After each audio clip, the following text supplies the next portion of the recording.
Bonjour à toi et bienvenue sur ma chaîne podcast Andy and You. Je suis Andy et aujourd'hui je vais poursuivre sur le chapitre de la surcharge mentale et passer du côté de ce qui peut engendrer cette surcharge mentale et qui est à mon sens le stress. Alors, les prochaines semaines, je vais te partager au fur et à mesure des 6 conseils pratiques que j'ai envie que tu aies au quotidien et que je te partage vraiment inspiré des médecines alternatives que je pratique moi pour vraiment t'aider à mieux gérer justement une situation de stress que tu pourrais vivre toi au quotidien et qui engendrerait une situation de surcharge mentale. Et au fur et à mesure, des semaines, je vais quand même te partager tout ça, mais avant tout, il va quand même falloir que je pose le décor. Donc d'abord, le stress, qu'est-ce que c'est ? Le stress, alors je vais te partager ma conception du stress, d'ailleurs tel que j'ai pu le remarquer moi dans ma pratique, dans mon expérience et également dans mes différentes recherches et à travers les formations que j'ai pu réaliser. Le stress peut être vu comme un état d'alerte pour le corps. Peu importe ce qui peut provoquer cet état d'alerte, le corps, lui, vit cette situation dans laquelle tu peux te trouver comme une situation notamment d'urgence, un peu comme un état de guerre. Donc il va y avoir forcément des effets, des réactions dans ton corps qui vont traduire cet état d'alerte. La première réaction, c'est l'hypervigilance. Dans un état d'hypervigilance, on réfléchit beaucoup, ça cogite beaucoup. On est vraiment là à essayer de trouver la meilleure solution parce qu'on est dans une situation un peu de pression, une situation oppressante aussi, qui nécessite de trouver des solutions rapidement. Alors on dirait que c'est un petit peu paradoxal, puisque souvent dans un état, on va dire, d'alerte, on peut ne pas avoir à réfléchir beaucoup. Mais ce qui est particulier, c'est véritablement le fait qu'on va chercher à chaque fois, réfléchir à chaque fois à la meilleure solution possible. La deuxième chose dans cet état d'hypervigilance, c'est, comme je l'ai dit tout à l'heure, ce côté, la sensation un peu de pression. C'est une situation qui est vécue comme oppressante, pressante, c'est quelque chose d'angoissant aussi, et ça peut, ça fait partie aussi de l'hypervigilance parce que dans une situation où on est face à un ennemi, face à quelque chose de bloquant, face à laquelle justement on doit se confronter, eh bien on va ressentir un ajout, une suractivité au niveau justement énergétique pour pouvoir faire face à ça. C'est-à-dire qu'on sera dans un état de combativité. Et justement, dès lors qu'on est dans un état d'hypervigilance, dans un état d'hyperactivité mentale, parce qu'on réfléchit beaucoup, même le corps, lui, le vit, comme je le disais, comme vraiment une situation stimulante, une stimulation qui est là, parce qu'il y a une surcharge d'énergie qui est déployée pour faire face au danger, à la situation de danger, eh bien, on peut avoir des difficultés à dormir.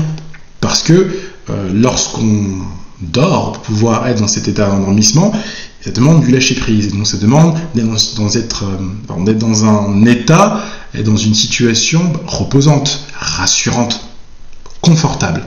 Alors que dans un état d'hypervigilance, puisqu'on est dans un état d'alerte pour le corps, eh bien, on ne peut pas être dans un état, justement, dans une situation reposante, puisque on est dans une situation d'alerte. Donc, cette hypervigilance-là, déjà, suscite une situation maintenue d'alerte, mais surtout où on est continuellement alarmé.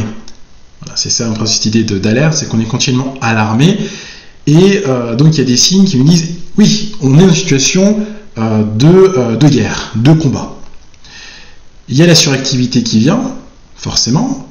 Comme je disais, ça crée une surcharge d'énergie c'est-à-dire qu'on mobilise toute son énergie pour aller contre, pour faire face à l'ennemi, au danger. Et cette suractivité fait que on peut avoir du mal à se reposer, à se détendre, parce que le corps, lui, le vit véritablement comme une attaque à laquelle il doit faire face, en fait.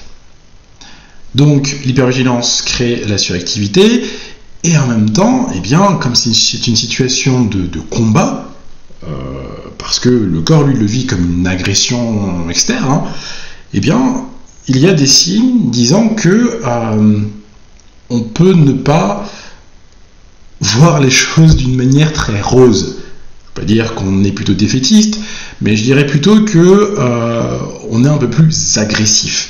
Donc l'irritabilité fait son apparition, parce que dans cet état d'hypervigilance, de suractivité où il faut avancer, bouger et combattre à cette situation ou le danger que crée la situation dans laquelle on se trouve, eh bien, on n'est pas disposé à pouvoir se calmer, à être dans une situation de joie, de plaisir. On a une situation de guerre, quoi. Donc il faut y aller. Et cette agressivité-là passe souvent par l'irritabilité. Il y a des situations où on peut plus apprécier situation de la vie de tous les jours.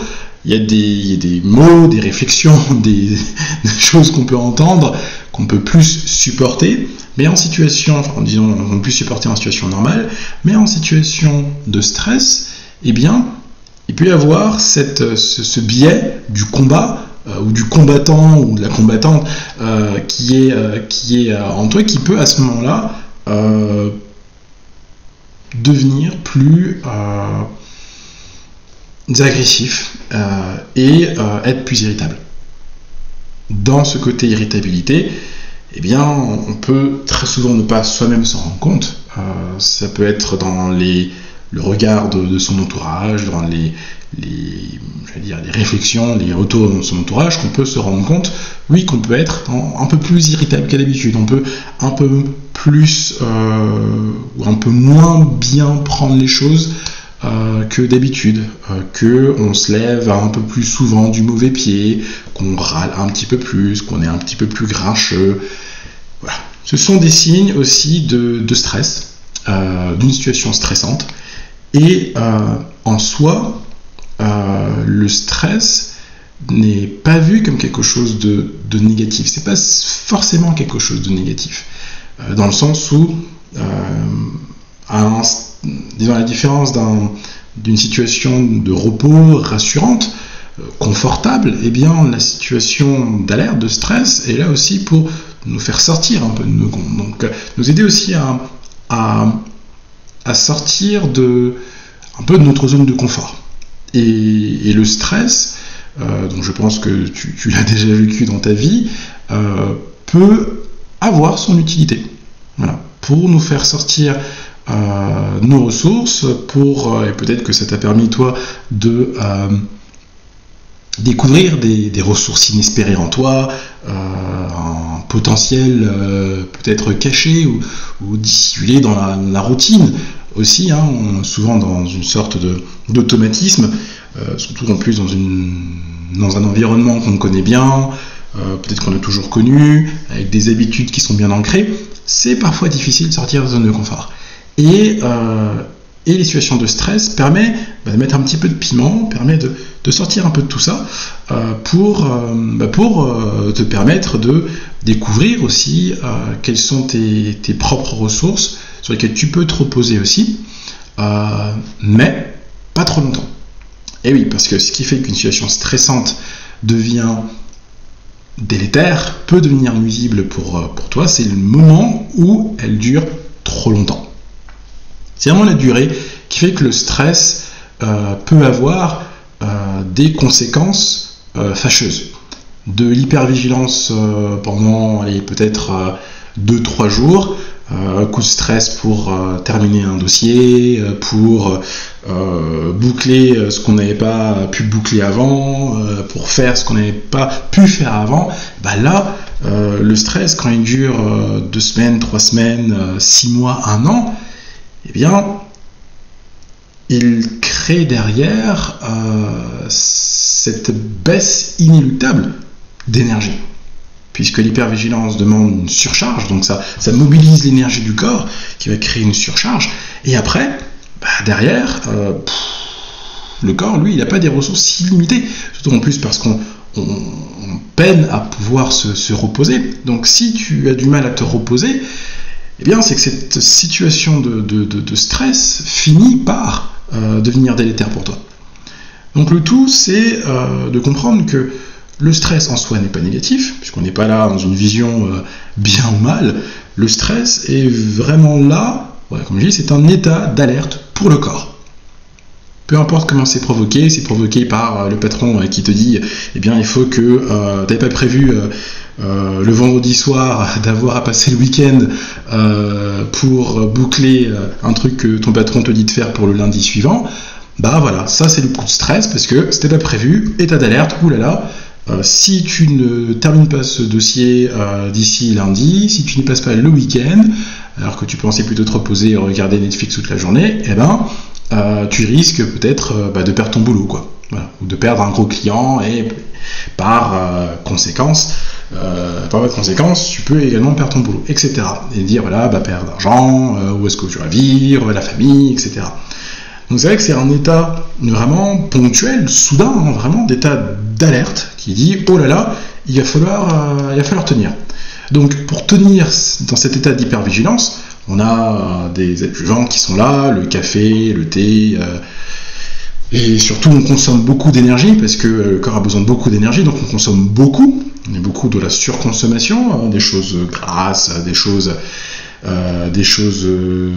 sucrées aussi, qui permettent d'alimenter, parce que le glucose est en grande partie consommé par le cerveau. Donc pour pouvoir réfléchir et maintenir la machine en suractivité, souvent cérébrale, il faut la nourrir.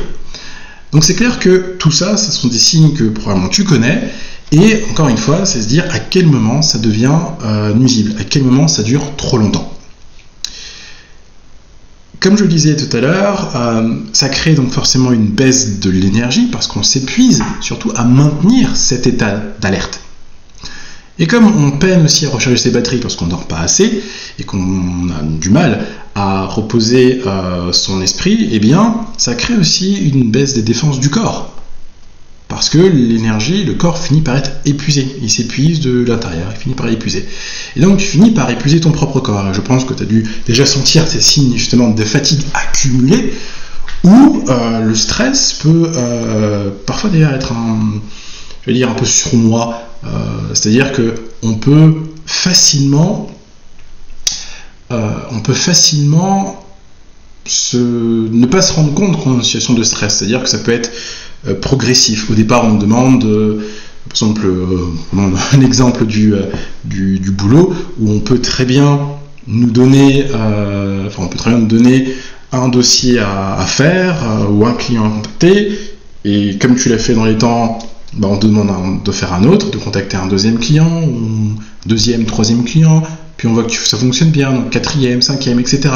Et en fait, à force de voir que tu arrives à tenir la cadence, on augmente au fur et à mesure la charge, encore et encore et encore. Et je ne sais pas si tu te souviens, il n'y a pas si longtemps que ça, j'avais fait un podcast sur la surcharge mentale, j'avais même d'ailleurs proposé que tu remplisses le questionnaire aussi sur ça, parce que finalement, la surcharge mentale provient d'une situation de stress prolongée.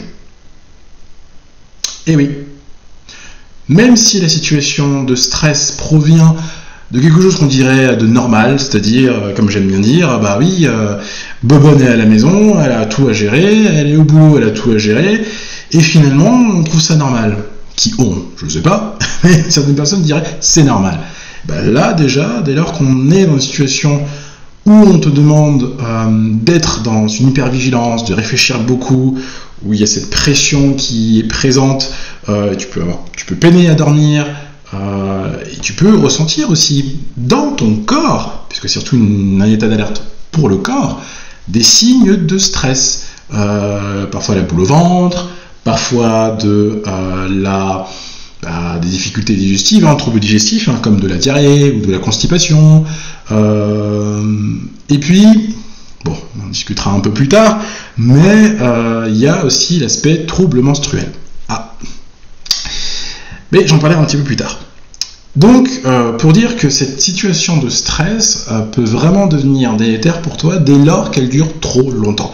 Et encore une fois, elle peut être insidieuse, c'est-à-dire qu'elle peut ne pas provenir du patron, elle peut ne pas provenir d'un état d'urgence, comme là, la pandémie qui a fait qu'on était tous dans une situation soumise de stress, d'angoisse même, c'est une situation très anxiogène, mais elle peut très bien venir de la famille, du conjoint, des enfants, parce que justement ça nous demande d'être dans cet état d'hypervigilance, de suractivité, et à un moment donné, quand ça dure trop longtemps, on commence à sentir une baisse d'énergie, et on n'arrive pas à recharger les batteries, et on se demande comment recharger les batteries, parce que se poser pour se recharger les batteries, ça veut dire aussi que on n'est plus dans cet état d'hypervigilance, on n'est plus dans cet état d'alerte.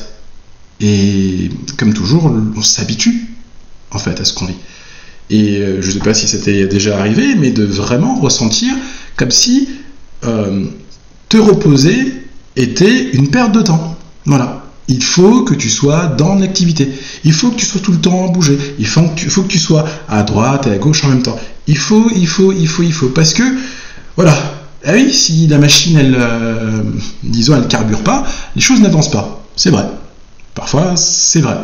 Mais d'un autre côté, c'est comment est-ce que tu fais pour que la machine carbure ? Est-ce que tu te gaves de café ? Est-ce que tu te gaves de sucre pour nourrir ton cerveau ? Et puis derrière, la difficulté, c'est que on peut peiner aussi à évacuer ce surplus de toxines qu'on amasse. Tout le monde sait les joies que fait le sucre raffiné dans le corps. De se dire, à un moment donné, ça finit par rajouter des petits kilos de ci, de là. Et forcément, l'image que tu as de toi-même devient de plus en plus dépréciative. C'est-à-dire que tu te dis, mince, je ressemble à rien, je suis pas jolie, ou j'ai pas le même corps qu'avant, etc. Parce que l'état de stress, en fait que tu vas essayer de nourrir cette suractivité en consommant des produits qui vont te permettre de maintenir cette suractivité. Et tu peux peiner à bien dormir, il y a des périodes où ça peut aller un petit peu mieux, et puis après, hop là, ça repart parce que on te soumet encore une fois à une certaine pression qui peut être angoissante, etc. Et c'est un peu le cercle vicieux du maintien dans une situation de stress prolongée. Alors, quelques questions pour juste voir si toi t'es dans ces situations-là. Donc d'abord, est-ce que par exemple tu as toi difficulté à te détendre ? Est-ce que pour toi c'est facile de te détendre ? Ou bien tellement tu peines à se dire, oh là là, aujourd'hui, plutôt ce week-end, là j'ai essayé de rien faire, je me détends parce que c'est important de me détendre, de me retrouver avec moi. Voilà. Est-ce que toi tu as des difficultés à te détendre ? Ensuite, est-ce que tu as l'impression d'être sous l'eau en ce moment, ou tout le temps peut-être ? Si tu as l'impression juste en ce moment d'être sous l'eau, c'est de savoir, est-ce que tu as déjà basculé dans un état trop prolongé de stress ? Parce qu'on peut être un peu sous l'eau, parce qu'on a justement cette surcharge d'activité, donc on est dans un état d'alerte, le corps est dans un état d'alerte, en hypervigilance, suractivité, peut-être avec un peu d'irritabilité qui est là, parce qu'on est dans un esprit combatif. Après, c'est de savoir si on est dans cette courbe descendante, la courbe descendante du « je suis un petit peu trop en train de tirer sur la corde de mon corps et je sens qu'il y a une baisse d'énergie. Et comme je sens qu'il y a une baisse d'énergie, alors je vais consommer des choses qui vont faire remonter en fait mon niveau d'énergie. Comme je disais, café, un peu de thé, des choses sucrées, grignoter tout au long de la journée, etc. Parce que il faut maintenir la machine. Dès lors que tu sens que tu es en pente descendante, c'est que la situation de stress commence à devenir prolongée. Ensuite, pareil, est-ce que tu arrives à joindre les deux bouts ? Tu arrives justement à boucler ce que tu as envie de boucler à temps ? Et si tu y arrives, est-ce que tu arrives après à te satisfaire de ce que tu as fait et de te poser? Ou bien, quand tu n'y arrives pas, c'est-à-dire quand tu n'arrives pas à joindre le bout, est-ce que tu arrives à lâcher prise en disant c'est pas grave, j'ai fait de mon mieux? Voilà, savoir où est-ce que tu te situes. Autre question, savoir si tu cogites beaucoup. Je ne vais pas te demander si tu cogites trop, parce qu'on dirait ah bah oui, c'est peut-être les autres qui cogitent pas assez. Plus te demander, est-ce que tu as l'impression vraiment de trop cogiter pour toi? Tu as vraiment de se dire, est-ce que tu cogites au point de ne pas réussir à dormir? Oui, parce qu'on est toujours dans cet état d'hypervigilance, donc on est toujours maintenu en alerte. Et donc le sommeil, qui est vu comme une période de vulnérabilité extrême, elle n'est pas permise en fait. Voilà, le sommeil n'est pas permis, parce que c'est une période de vulnérabilité, de fragilité, où certes c'est important pour soi de recharger ses batteries, mais c'est un moment où on n'est pas là à trouver des solutions, on n'est pas là dans l'activité, et le corps, lui, dès lors qu'on ne lui a pas montré comment se détendre, comment revenir à une situation non stressante, eh bien il va chercher à maintenir, ou il va rester dans cette situation stressante, parce qu'il va s'y habituer. Donc si ton corps s'y habitue, toi, tu t'y habitues. Mais peut-être que ton corps s'y habitue parce que tu as mis en place des habitudes, justement, qui maintiennent cet état de vigilance. Le tout est de sentir pour toi à quel moment tu es en train de descendre cette pente de l'énergie, c'est-à-dire de la suractivité, où tu sens que là, tu as quand même besoin d'avoir des consommables, du carburant qui te permet de maintenir la machine, parce que en gros c'est difficile de la maintenir toute seule. Voilà. Autre chose, est-ce que tu te sens irritable en ce moment? Si tu te sens irritable, c'est peut-être que on est dans un moment où tu es soumise à une situation de stress. Alors, c'est pas obligé, mais le tout est de savoir justement si, par rapport aux autres questions que j'ai posées juste avant, de savoir si c'est peut-être pas un tout. Voilà. J'ai du mal à dormir, c'est vrai que je suis un petit peu irritable en ce moment, c'est vrai que je me sens un peu sous l'eau au boulot ou à la maison, je peux avoir des difficultés à me détendre, je sais plus ce que c'est que me détendre, de prendre du temps pour moi, de me reposer. Voilà. Si déjà il y a tout ça, se dire, tu es peut-être dans une situation de stress prolongé, et de savoir d'où vient ce stress, c'est-à-dire d'où vient cette situation, et ensuite de comprendre comment est-ce que tu peux faire pour y remédier. Et autre élément vachement important, surtout pour toi qui es une femme, c'est les douleurs menstruelles. En médecine chinoise, alors je vais la faire très très courte parce que c'est quand même relativement complexe, mais en médecine chinoise, il y a 5 organes majeurs, donc qui sont le cœur, la rate pancréas, le poumon, les reins et le foie. Mais ce ne sont pas les organes physiques, tels qu'on les connaît, en médecine occidentale en tout cas, mais c'est plutôt des organes symboliques. Voilà. Donc souvent notés avec une lettre majuscule. Par exemple, quand on parle du cœur en médecine chinoise, c'est souvent avec un C majuscule. Quand on parle du foie, c'est avec un F majuscule. Alors que lorsqu'on parle de l'organe, juste de l'organe, on est sur une lettre en minuscule. Et cet organe, donc chacun de ces organes, a des fonctions différentes. Tous ces organes devraient fonctionner en harmonie les uns avec les autres, et lorsqu'il y en a un qui est déséquilibré, peu importe la raison, eh bien cela peut impacter les autres organes qui sont reliés à lui. Et dans le cas des femmes, en tout cas pour tout le monde pour l'instant, on va dire, le foie est ce qui permet à l'énergie dans le corps de circuler librement. Il permet à l'énergie d'être mobilisée dans cet état d'alerte. Et dans cet état d'alerte, lorsqu'il va justement mobiliser cette énergie, il va la bloquer. Il va la bloquer à un endroit. Donc ça veut dire que l'énergie sera bloquée à un endroit, donc ça veut dire aussi qu'elle ne circulera pas dans d'autres. Et donc, le foie qui est vu un peu dans le corps comme étant le général, c'est vraiment le général, celui qui va à la guerre. Donc ça va bien en plus avec cet esprit d'état d'alerte dans le corps. Comme il mobilise l'énergie à un endroit, il a aussi tendance à la faire monter Alors quand il fait monter l'énergie, l'énergie a tendance à monter au niveau de la tête, donc plus de chaleur, on réfléchit un peu plus, mais on peut aussi avoir des maux de tête, parce que l'énergie est trop dans la tête, et on peine à la faire descendre. L'énergie a besoin à un moment donné de descendre. Quand elle est trop montée, ça veut dire qu'on est toujours souvent on va dire dans sa tête, souvent dans cet esprit combatif, a toujours voulu aller de l'avant. Alors c'est une bonne chose, sauf qu'il est toujours important à un moment donné d'équilibrer, d'alterner et d'être dans un repos lorsqu'il y a eu activité, d'être dans une détente, d'être dans une relaxation lorsqu'il y a eu contraction, lorsqu'il y a eu effort. Et le foie, lui, lorsqu'il bloque l'énergie à cause d'émotions, parce que ce sont les émotions qui créent ça, comme on perçoit le monde et la situation et les émotions qui sont créées par la situation dans laquelle on vit, eh bien le foie, lui, va avoir tendance à bloquer ça. Et là où le foie est tout particulièrement important chez les femmes, c'est que le foie permet aussi de stocker le sang.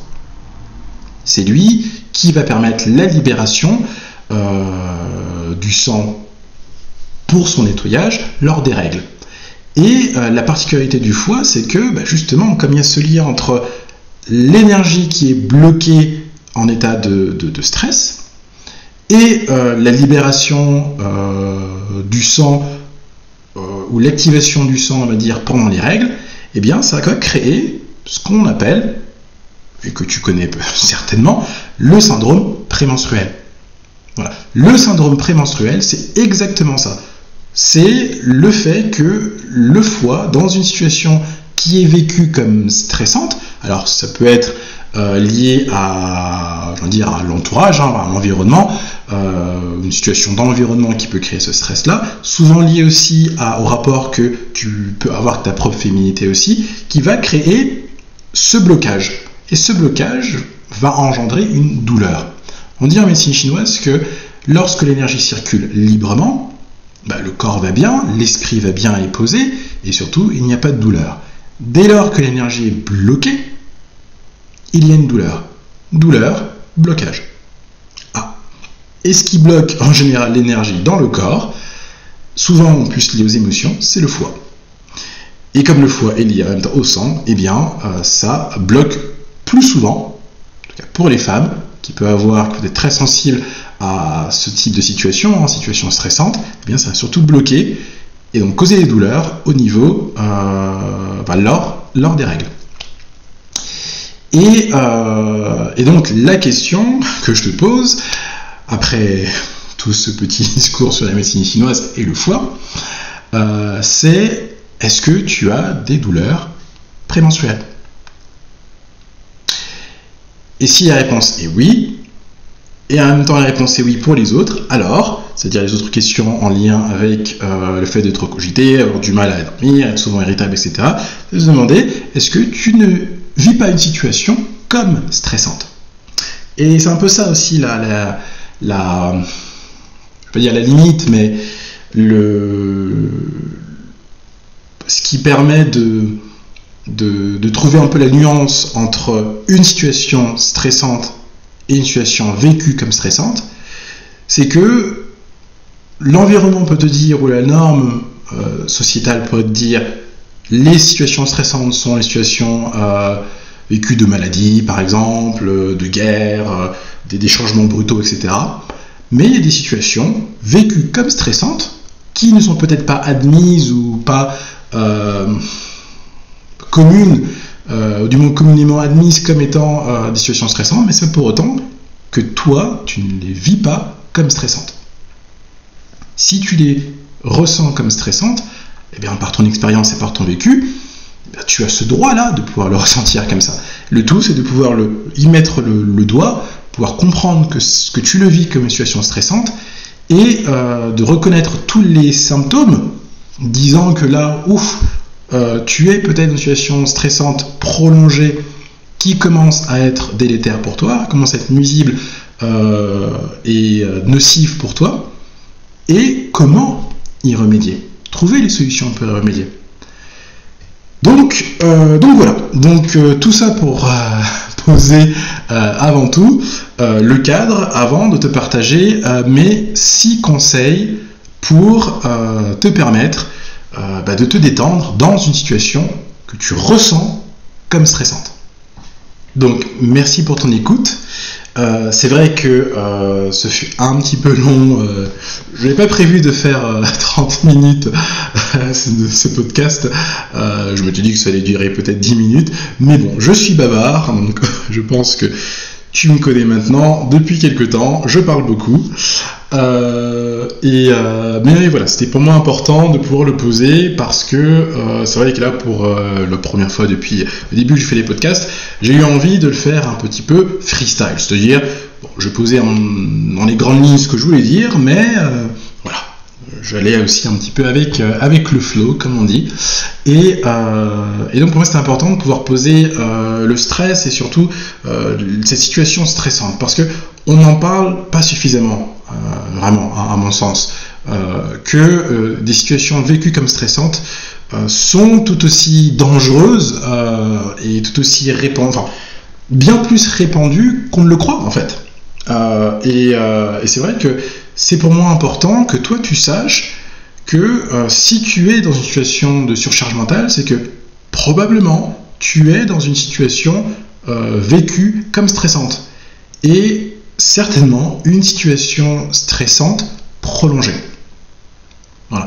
Et il y a derrière différents symptômes autour de ça. Et là, oui, pour moi, ce qui est vraiment très important, c'est de te partager justement mes conseils autour de ça. Donc, je vais te les partager au fil des semaines. Il y aura aussi la newsletter qui sera là. Donc, je t'invite grandement à t'inscrire parce que tu as ces conseils directement. Tu as ces conseils en exclusivité par rapport à d'autres. Et puis surtout, voilà, en t'inscrivant, pas l'oublier, tu as d'office une place dans le tirage au sort du jeu concours Noël de cette année. Et ça, c'est très important parce que, à mon sens, tu mérites quand même d'avoir un joli cadeau et tu peux aussi bénéficier de ce cadeau. Tu as juste à t'inscrire à la newsletter. Franchement, que demander de plus ? Petite parenthèse pour les personnes qui n'ont pas pu recevoir la newsletter la semaine dernière, je tenais simplement à vous préciser que la semaine dernière, donc, je n'ai pas proposé de podcast parce que j'ai vécu dans mon foyer une situation de deuil qui était difficile. Et il était nécessaire de poser les choses aussi et de prendre un petit peu de recul et de temps pour moi et pour mon foyer. Donc c'est pour ça qu'il n'y a pas eu de newsletter, alors il n'y a pas eu de podcast, mais une newsletter pour expliquer pourquoi la semaine dernière. Bien sûr, donc là je suis toujours en train de travailler sur le blog. Normalement, croisons les doigts, il sera sorti la semaine prochaine et ce faisant, tu pourras à ce moment-là lire, comme tout le monde, les raisons du fait qu'il n'y a pas eu de podcast et puis aussi tu découvriras plein d'autres choses, je l'espère.